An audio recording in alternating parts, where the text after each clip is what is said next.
ये चर्चा है ना कि काफ़ी विधायक उनके असंतुष्ट हैं और वो इधर उधर जा सकते हैं। तो क्या कभी आपके साथ कोई बातचीत हुई है उनके विधायकों की?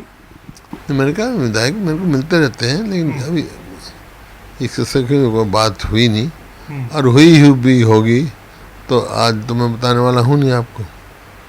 इनेलो सुप्रीमो ओम प्रकाश चौटाला बहुत बड़ा दावा करते हैं कि ये जो मौजूदा सरकार गठबंधन की है बीजेपी जेजेपी, ये बहुत जल्दी गिर जाएगी सरकार और प्रदेश में मध्यावधि चुनाव होंगे। आपको लगता है कुछ दम है उनके दावे में, ऐसा हो सकता है? मैं तो यही कह सकता हूँ, पुरानी कड़ी में उबाल आ रहा है। सीट तो एक है इसमें, वो भी अपनी स्वयं की सीट जीते हैं, और बात ये करते हुए अब यहाँ चुनाव लड़ेंगे कि बाई इलेक्शन होता है तो सरकार की फेवर में जाता है और अब तो गठबंधन है, दो पार्टियां वो मिलकर चुनाव लड़ेंगी। आपको नहीं लगता कि मुकाबला बहुत कड़ा होने वाला है, टफ होने वाला है वहां पर? परचून की तरह नौकरियां भी की हैं, परचून की दुकान की तरह यहाँ। ये पारदर्शिता सबको मालूम है, मैं नहीं कह रहा, सारे अखबार भरे हुए हैं। आपको कहोगे तो मैं कल दिखा दूँ। कांग्रेस में सुरजेवाला साहब आज अलग से पीसी करते हैं, आप अलग से पीसी करते हैं। इससे पहले भी सुरजेवाला और कुमारी शैलजा इकट्ठे नजर आते हैं। मतलब आप एकजुट होकर क्यों नहीं पीसी या लोगों के बीच में जाते हैं?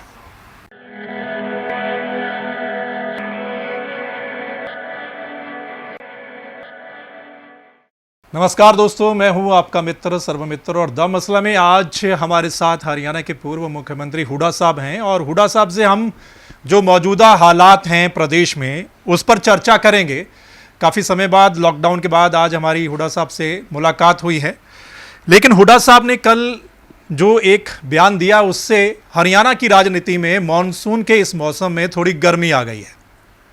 हुड्डा साहब, कल आपने चैलेंज किया मुख्यमंत्री साहब को कि अगर बड़ौदा के चुनाव में उनको लगता है कि उन्होंने काफ़ी अच्छे काम किए हैं तो वो फिर खुद आकर लड़ लें, पता चल जाएगा, आप उनके सामने लड़ेंगे। कहा जो जिसके सामने क्लेम कर रहे हैं, और वहाँ बड़ौदा में गए थे, कहा था भाई साझेदारी चाहिए जी, तो हमारे साथ आओ, नहीं दूर रहो। हालांकि मुख्यमंत्री के लिए पूरा प्रदेश बराबर होता है, ठीक है, लेकिन उनको यही है कि तो इतना विकास कर दिया है, किसान और हर बार खुश है, पर 24 तक इंतजार क्यों करें? बड़ौदा में फैसला हो जाए, वो भी आगे लड़ ले, मैं भी लड़ लेता हूँ, क्यों? हमारे समय में विकास हुआ था, लोग फैसला कर लेंगे। अगर वो चैलेंज एक्सेप्ट कर लेते हैं, पहले चौटाला साहब ने कहा, फिर आपने कहा, अगर वो चैलेंज एक्सेप्ट कर लेते हैं, हालांकि ऐसा होगा नहीं क्योंकि उनके पास सरकारी मशीनरी वो लगा देंगे, सारे मंत्री वहां पर जाकर बैठ जाएंगे, बहुत कुछ घोषणाएं कर देंगे, तो क्या पता लोग फिर बदल ना जाए। आएंगे तो मैं तैयार हूँ, लोगों ने तो फैसला किया हुआ है, लोग तो कांग्रेस पार्टी की उम्मीदवार को जिताएंगे। वो ये कहते हैं कि बेशक हुड्डा साहब ने चैलेंज किया है, लेकिन वो आप पर उल्टा कहते हैं कि लोकसभा के चुनाव में आप भी हार गए और दीपेंद्र हुड्डा भी हार गए। वो उल्टा ये कहते हैं कि चैलेंज तो किया है, लेकिन वो पहले देख लें कि वो दोनों बाप बेटा हार गए थे। इसको कैसे देखते हैं? लोकसभा के बाद असेंबली का चुनाव हुआ था जी, 90 सीट है असेंबली की जी, तो 90 सीट में सबसे हाईएस्ट मार्जिन से कौन जीता था? जी, उनको शायद मालूम होगा, सबसे हाईएस्ट मार्जिन से नहीं जीता था जी। और सबसे ज़्यादा नोटा वोट और एब्सेंट वोट कहाँ हुई थी? वो करनाल में हुई थी जी। और 79 हल्कों में लीड ली थी बीजेपी ने लोकसभा के चुनाव में, 40 पे पहुंच गए एकदम 50% जी। तो आपके सामने जो भी हो जी, जिसको अपने पर भरोसा ना हो वर्तमान और भविष्य पर, वो अतीत की बात करते हैं। लेकिन ये माना जाता है कि बाई इलेक्शन होता है तो सरकार की फेवर में जाता है और अब तो गठबंधन है, दो पार्टियां वो मिलकर चुनाव लड़ेंगी। आपको नहीं लगता कि मुकाबला बहुत कड़ा होने वाला है, टफ होने वाला है वहां पर? ये जो हरियाणा है वो ऐसा नहीं है। मैम का बाई इलेक्शन सरकार ही नहीं कराया था, क्या नतीजा निकला था उसका आप खुद देखा आपने। तो लोग जो है स्वाभिमानी लोग हैं, इस बात पे नहीं है। अब साझेदारी की बात करें, साझेदारी किस चीज़ में करें? आज प्रदेश में कितना भ्रष्टाचार है, कितना क्राइम है, कितनी बेरोजगारी है, कितनी लूटपाट है, जी। तो उसमें साझेदारी कोई बनना ही नहीं चाहता। वहीं जो इनेलो है, इनेलो कहती है कि वो बहुत कमाल करने वाले हैं, लोग उनके साथ जुड़ रहे हैं, पुराने फॉर्म में उनकी पार्टी आ रही है और वो जमानत जब्त करवा देंगे वहाँ पर बीजेपी जेजेपी की और जीत इनेलो की होगी। देखिए, वो हमारे साथी रहे हैं, मैं तो यही कह सकता हूँ, पुरानी कड़ी में उबाल आ रहा है। सीट तो एक है इसमें, वो भी अपनी स्वयं की सीट जीते हैं और बात ये करते हुए अब यहाँ चुनाव लड़ेंगे। हाँ लड़ेंगे, कुछ वोट जो है खराब करने का प्रयास होगा, जो बीजेपी को फायदा पहुँचाने के इरादा होगा इनका। इनेलो सुप्रीमो ओम प्रकाश चौटाला बहुत बड़ा दावा करते हैं कि ये जो मौजूदा सरकार गठबंधन की है बीजेपी जेजेपी, ये बहुत जल्दी गिर जाएगी सरकार और प्रदेश में मध्यावधि चुनाव होंगे। आपको लगता है कुछ दम है उनके दावे में, ऐसा हो सकता है? फिलहाल तो ऐसा नहीं आता, लेकिन जिस प्रकार से गठबंधन की सरकार बनी है, वोट किसकी और सपोर्ट किसी को किया है जी। और जो कार्रवाई चल रही है, तो ऐसी सरकारें बहुत ज़्यादा दिन नहीं चला करती हैं, लेकिन इमीडिएटली कोई ऐसा मेरे को नहीं लगता। ऐसा कुछ नहीं है। ये भी चर्चा रही कि जो सरकार गिरेगी उसमें क्या है कि कई सारे जो जननायक जनता पार्टी के विधायक हैं वो हुड्डा साहब के भी टच में हैं, ऐसा कुछ है सर? मेरे टच में सारे विधायक हैं, अभय चौटाला जी भी हैं, कनम खट्टर साहब भी। टच तो क्या, राजनीति हमारी कोई दुश्मनी थोड़ा ही है, हम एक दूसरे से मिलते रहते हैं, कोई बात नहीं है। इसका राजनीतिक मायना कोई नहीं ना, सामाजिक है। ये चर्चा है ना कि काफी विधायक उनके असंतुष्ट हैं और वो इधर उधर जा सकते हैं, तो क्या कभी आपके साथ कोई बातचीत हुई है उनके विधायकों की? मैंने कहा विधायक मेरे को मिलते रहते हैं, लेकिन अभी इस कोई बात हुई नहीं, और हुई भी होगी तो आज तो मैं बताने वाला हूँ नहीं आपको। अभय सिंह चौटाला कहते हैं कि सभी पार्टियों के नेता हमारे टच में हैं, बड़े बड़े नेता टच में हैं और आने वाले दिनों में कई बड़े नेता उनकी पार्टी ज्वाइन करेंगे। वो तो वो जाने कौन से बड़े नेता हैं, कौन कौन ज्वाइन करेंगे। मेरे ख्याल सब ऐसे व्यक्ति जिनको कहीं जगह नहीं है, हो सकता है ऐसे ज्वाइन कर लेंगे। प्रदेश में अभी जो पीटीआई की बात चल रही है, पीटीआई जो टीचर थे उनको निकाला गया सुप्रीम कोर्ट की ओर से और प्रदेश सरकार ने भी कहा कि इनको रिलीव करो, लेकिन आपकी ओर से बयान आया था, मैंने दीपेंद्र सिंह हुड्डा साहब का भी बयान सुना था और आपका भी, कि सरकार इनको एडजस्ट करे, नहीं तो फिर हमारी सरकार आएगी तो हम इनको एडजस्ट करेंगे।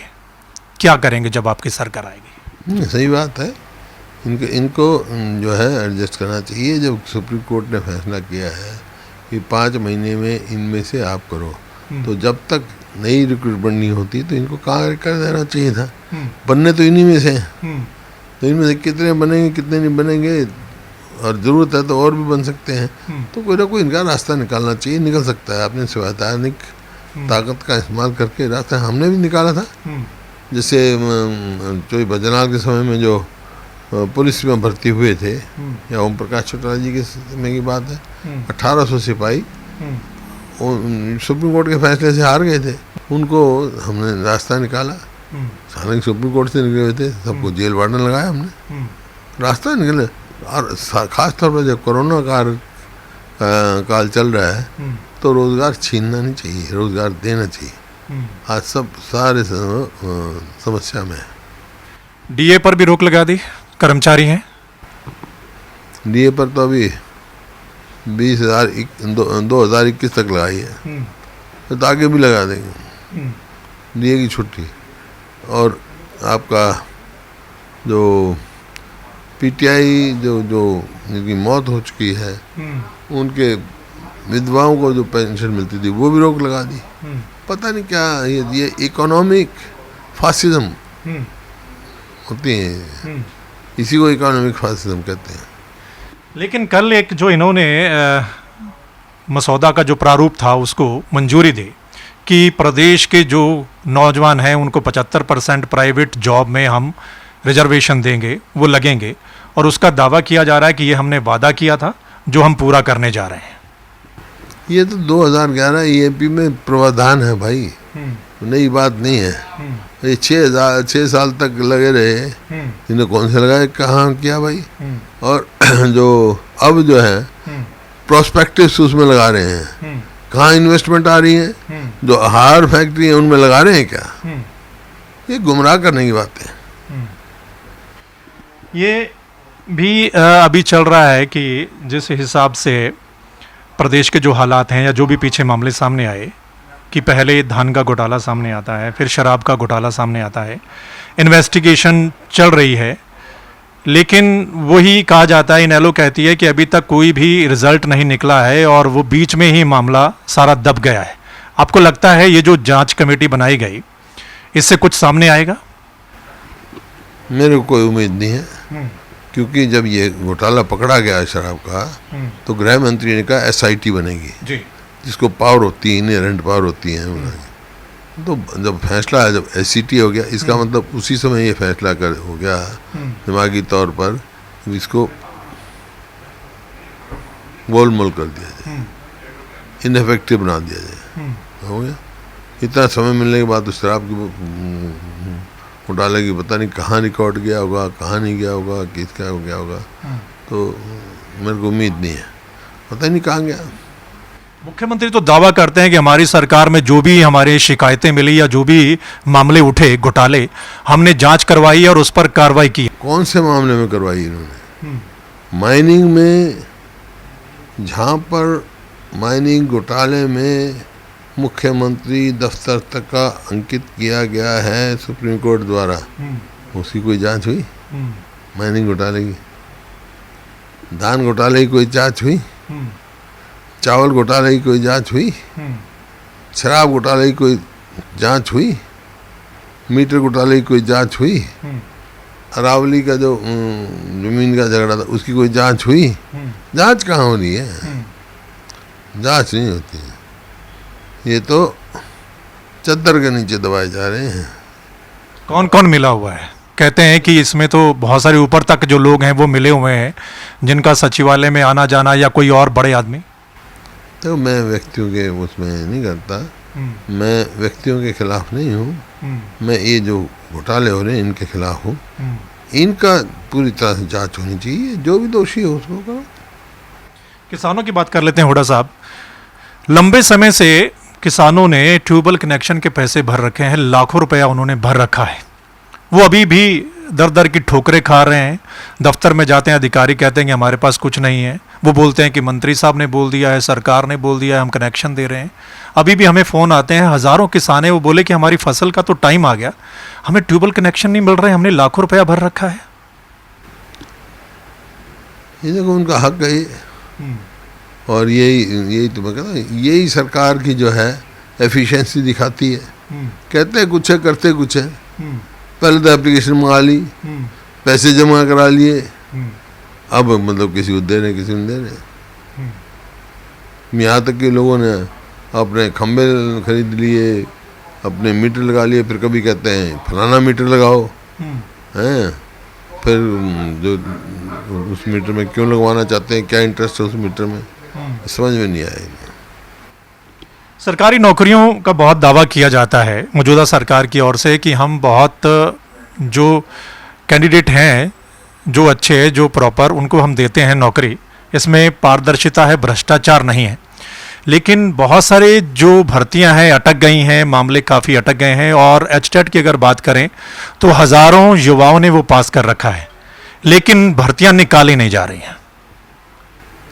नौकरियों में जो धांधला हुआ है, धांधली हुई है, कमीशन से लेके, चाहे वो मछली विभाग का भर्ती की थी या कितनी भर्तियां थी, कितनी वो हो चुके, इतना एलिगेशन लग चुके, परचून की तरह नौकरियां भी की हैं, परचून की दुकान की तरह यहाँ। ये पारदर्शिता सबको मालूम है, मैं नहीं कह रहा, सारे अखबार भरे हुए हैं, आपको कहोगे तो मैं कल दिखा दूँ। ओके, एक लास्ट सवाल है हुड्डा साहब। कांग्रेस में सुरजेवाला साहब आज अलग से पीसी करते हैं, आप अलग से पीसी करते हैं। इससे पहले भी सुरजेवाला और कुमारी शैलजा इकट्ठे नजर आते हैं। मतलब आप एकजुट होकर क्यों नहीं पीसी या लोगों के बीच में जाते हैं? नहीं, एकजुट हैं हम, इकट्ठे थोड़ा ही सारे चलते हैं, जहाँ आप इकट्ठे हो जाते हैं एकजुट इकट्ठे कर देंगे। सब कुछ ओके है पार्टी में? हाँ सब ठीक। चलिए, थैंक यू सो मच।